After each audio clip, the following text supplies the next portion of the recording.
everyone.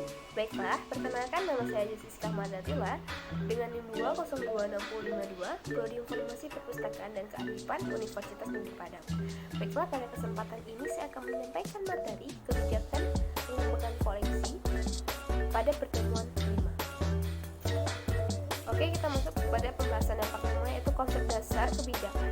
Kebijakan adalah seperangkat prinsip dan strategi yang akan menjadi panduan mengenai tindakan yang akan dilakukan untuk mencapai tujuan yang telah ditentukan.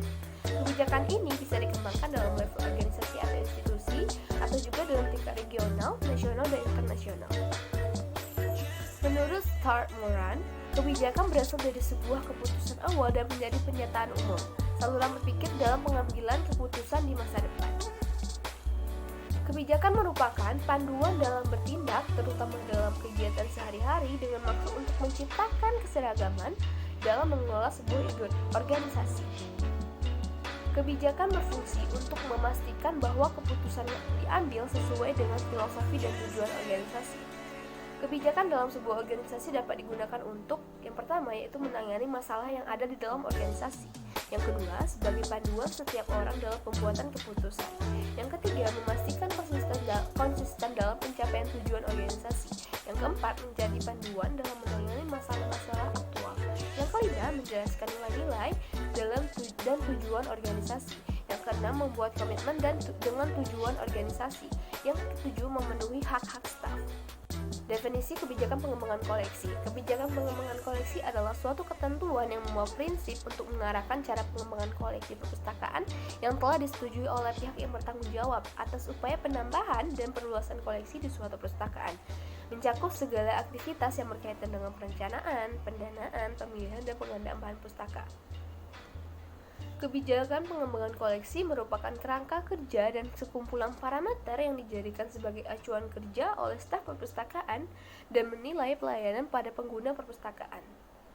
Kebijakan sebuah perpustakaan ini seharusnya dituangkan dalam bentuk tertulis. Jadi kita masuk ke pembahasan yang kedua, yaitu asas kebijakan pengembangan koleksi.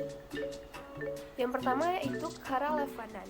Koleksi perpustakaan hendaknya relevan dengan aktivitas yang telah diperjuangkan oleh perpustakaan, yaitu dengan tercapainya kinerja perpustakaan yang memuaskan oleh stakeholder. Perpustakaan aware dan mampu mengantisipasi perkembangan perpustaka atau masyarakat pengguna. Yang kedua yaitu fokus on user. Pengembangan koleksi ditujukan untuk pemenuhan kebutuhan perpustaka.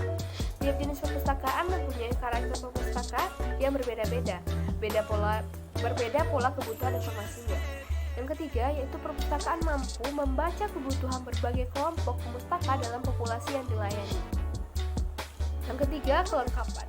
Koleksi perpustakaan harus lengkap terkait dengan pemustaka. Meski secara hakiki bahwa tidak mungkin bagi sebuah perpustakaan dapat memenuhi semua kebutuhan pengguna. Pustakawan mampu mengetahui kebutuhan utama pemustaka. Perpustakaan menjadi andalan pemustaka. Perpustakaan akan ditinggalkan pemustaka bila pemustaka tidak bisa memenuhi kebutuhan informasi di perpustakaan. Yang keempat yaitu kemutakhiran. Koleksi hendaknya mengikuti perkembangan ilmu pengetahuan dan teknologi mutakhir. Perpustakaan harus mengadakan dan memperbaharui bahan pustaka menjadi koleksi. Dana rutin diperlukan untuk pengadaan bahan pustaka yang sesuai dengan kebutuhan pemustaka. Jumlahnya cukup besar, mengingat semakin tingginya harga bahan pustaka yang beredar di pasaran. Yang kelima yaitu kerjasama. Koleksi perpustakaan sebaiknya merupakan hasil kerjasama dari semua pihak yang berkepentingan dalam pengembangan koleksi, yaitu antara pustakawan, pembina perpustakaan atau pimpinan lembaga penaung, tokoh masyarakat, guru, dosen, peneliti, dan sebagainya sesuai dengan jenis perpustakaannya. Kerjasama yang baik yaitu pengembangan koleksi dapat berdaya dan berhasil guna. Oke, kita masuk dalam pembahasan yang ketiga, yaitu informasi utama dalam merancang kebijakan pengembangan koleksi. Informasi utama dalam merancang kebijakan koleksi yaitu ada kekuatan dan kelemahan koleksi perpustakaan, pemustaka dan perubahan kebutuhannya, dan sumber-sumber informasi lain. Kita masuk ke pembahasan yang keempat, yaitu fungsi kebijakan pengembangan koleksi. Yang pertama, fungsi perencanaan. Kebijakan pengembangan koleksi merupakan perencanaan yang mengatur prioritas dalam mengalokasi sumber dana, mengenal siapa saja yang akan dilayani perpustakaan, mengetahui bidang ilmu yang akan dikembangkan, serta penelitian yang akan koleksi perpustakaan, bidang ilmu apa yang harus mendapat prioritas, dan mana yang dapat ditunda pengerjaannya.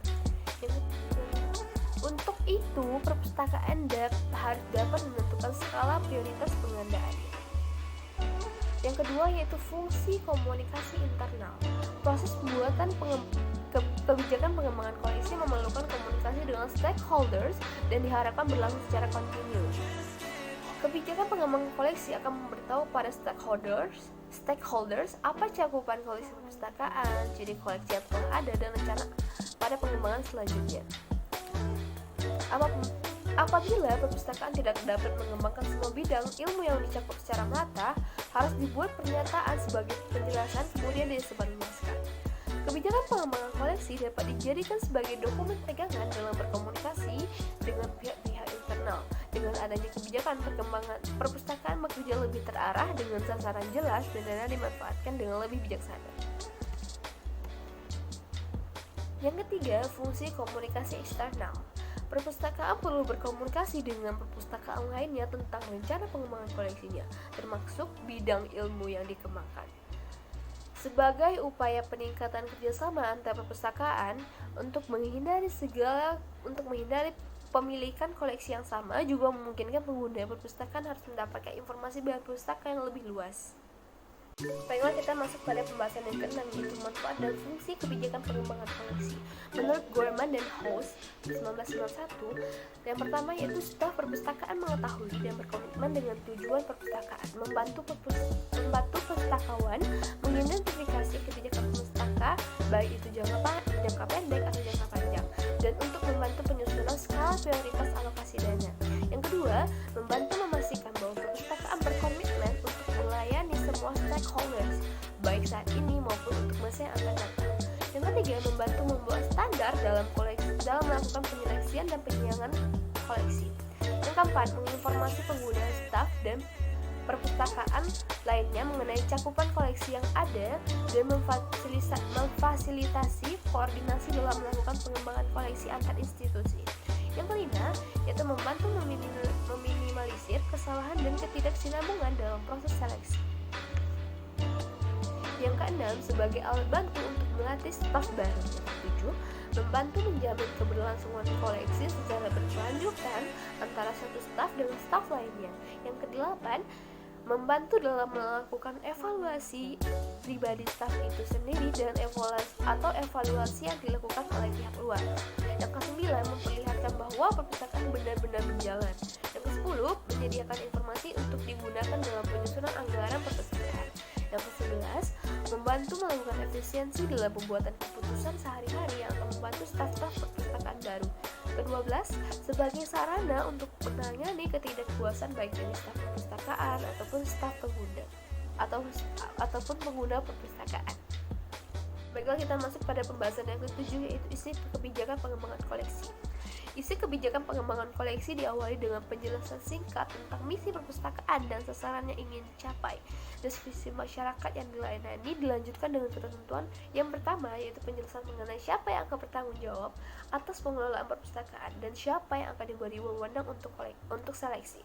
Yang kedua, metode pemilihan, pengaturan anggaran, komposisi masyarakat yang akan dilayani, dan informasi berupa yaitu pedoman dan kriteria seleksi, daftar perubahan buku atau review. Yang ketiga, masalah khusus didaftarkan dengan detail, misalnya jenis bahan pustaka yang tidak dikoleksi, berapa X dari satu judul, penjilitan, penghentian buku atau bahan pustaka yang hilang. Penjelasan mengenai komposisi koleksi yang akan dikembangkan dibagi atas subjek dan keterangan mengenai prioritas. Yang keempat, penjelasan mengenai komposisi koleksi yang akan dikembangkan bagi atas subjek dan keterangan mengenai skala prioritas. Tiap bidang subjek disekarangkan untuk terperinci. Yang pertama, yaitu tingkat kedalaman, yaitu koleksi yang sudah ada, penambahan yang sedang berjalan, penambahan yang diperlukan untuk memenuhi kebutuhan program. Yang kedua, bahasa. Yang ketiga, informasi yang dibeli atau tidak dibeli. Yang keempat, siapa yang bertanggung jawab atas seleksi. 5. Jenis bahan pustaka beserta definisi jenis dan kategorinya, keterangannya masa yang dibeli, mana yang tidak, dan pentingnya bahan pustaka tersebut bagi stakeholders. Yang keenam, hadiah dan cara penanganan. Yang ketujuh, pinjam antar perpustakaan. Jaringan dan bentuk kerjasama lainnya berpengaruh terhadap pengembangan koleksi. Yang kedelapan, kriteria dan tata cara penyiangan. Yang kesembilan, sikap perpustakaan terhadap sensor dan masalah lain yang berkaitan dengan intellectual freedom. Wah, mungkin hanya ini yang dapat saya sampaikan. Apabila ada yang salah, mohon dimaafkan. Wabillahi taufiq wal hidayah. Assalamualaikum warahmatullahi wabarakatuh.